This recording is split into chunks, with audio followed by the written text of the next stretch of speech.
Alors bonjour tout le monde, ici Jean-François Leclerc du magazine web motoneige.ca. Je suis présenté avec M. David Tétrault, Bonjour Jean-François. qui est gérant au niveau pièces accessoires chez BRP. Oui, dans l'Est du Québec. Excellent. 2017, on Oui. est arrivé avec BRP est arrivé avec le châssis REV de 4e génération. Yes. Il y avait déjà quelques accessoires pour le châssis. Le système Link existe depuis plusieurs années. Ouais. Et pour 2018, il y a beaucoup plus d'accessoires Link. Et pour le châssis REV de 4e génération, j'aimerais ça que tu m'en parles un petit peu. Certainement. Je suis très fier de pouvoir travailler pour les pièces accessoires chez BRP. On a la chance d'avoir une excellente intégration des accessoires sur les véhicules. Une intégration tellement bonne qui ne dénature pas vraiment le look du véhicule en soi dans sa finalité. Puis depuis, comme tu l'as mentionné, depuis déjà XS, XM autour de 2013, Ouais. on a introduit les premiers accessoires Link essentiellement et ça a été un succès très en partant.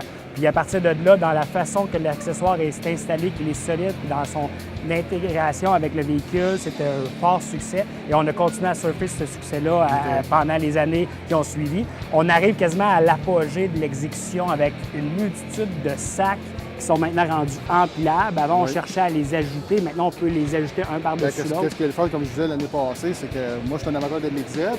J'étais tout le temps un peu. Vous aviez un sac. Un sac. Je fais que là, Un sac. j'aime Ou un Jerry. Ou un can. j'aime traîner le bidon d'essence. Mais Ouais. là, j'ai lequel que j'amène, mais avec le. C'était le dilemme. Là, avec la nouveauté de l'année passée. Exact, parce on peut avait les deux. l'ajouter. Exact. Puis après ça, on a rajouté des sacs aussi intermédiaires. On en a un très gros, le sac Trail, qui offre énormément de rangement à l'intérieur avec des pochettes et tout le compartiment qu'on peut venir ajouter des éléments au-delà du sac SR21 qu'on avait déjà sur un MXZ. Il y en a un modèle un peu plus petit aussi qui existe, un peu plus Quand on compact. part en voyage avec un châssis REV de 4e génération, ce sac-là, c'est vraiment un must. Oui, puis comme je dis, il enveloppe bien, il intègre bien le véhicule sans trop le dénaturer. Oui. Il offre énormément de rangement. Je pense que c'est... Donc, David, au-delà de la capacité de rangement supplémentaire qu'on a avec les nouveaux accessoires Link, il y a d'autres accessoires qui augmentent l'expérience de conduite et la performance du véhicule. Est-ce que tu peux m'en parler aussi? Certainement.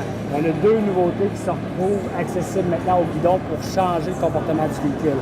On en a une au niveau de la Trail, au niveau du MXZ, puis il y en a une aussi au niveau de la montagne, au niveau du sommet. Principalement, ce véhicule ici MXZ, c'est au niveau de la Trail. Ce que ça fait, on a un accès ici à la poignée pour venir changer la capacité de transfert à l'arrière du véhicule.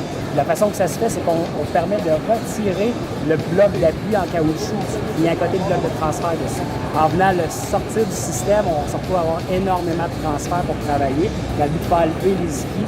En venant le cas qu'on se ramasse devant une multitude de bosses qu'on veut attaquer avec les skis lèvres, on tourne la manette, on vient retirer le bloc, plein transfert, les skis lèvres, on attaque les bosses.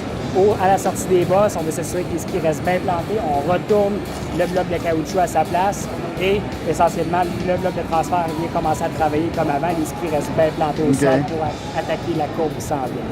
Au niveau du montagne, c'est un petit peu différent. Le système est encore accessible au guidon. On se retrouve sur le devant du guidon. Il sert à changer la tension au niveau de la strap, justement à l'avant du véhicule. Même principe, dans le but d'essayer de faire des skis dans la poudreuse quand on rentre dans la neige folle. Dans ce cas-ci, on va venir extensionner, on va enlever de la résistance au niveau de la courroie de limitation à l'avant de la chenille essentiellement. Encore une fois, c'est accessible au guidon, sur le volant. On peut être en sentier, le garder serré pour avoir un comportement de chenille adéquat. Quand on rentre dans la poudreuse, on vient lisser la courroie, pour avoir énormément de transfert et pouvoir passer facilement. Donc, deux comportements en un, à la simple portée de la main. Donc, encore une fois, Ski-Doo, BRP nous permet de vraiment personnaliser la conduite de la motoneige. Donc, deux très beaux accessoires. Qu'est-ce qui est vraiment le fun aussi aujourd'hui au Salon de Drummondville, c'est que les gens sont capables de voir, même de toucher et d'essayer les accessoires. On voit bien tout est installé. Vous pouvez jouer avec les sacs, c'est modulaire, il y a différents types. Ici, les gens l'ont configuré comme ça parce qu'ils voulaient le voir comme ça. On peut avoir des plus petits sacs, des plus gros sacs. Même principe, on voit très bien les blocs en action si on joue. Même chose pour la courroie au niveau du solide. Donc, les accessoires sont installés, sont fonctionnels. Venez les voir, venez les regarder. C'est vraiment intéressant.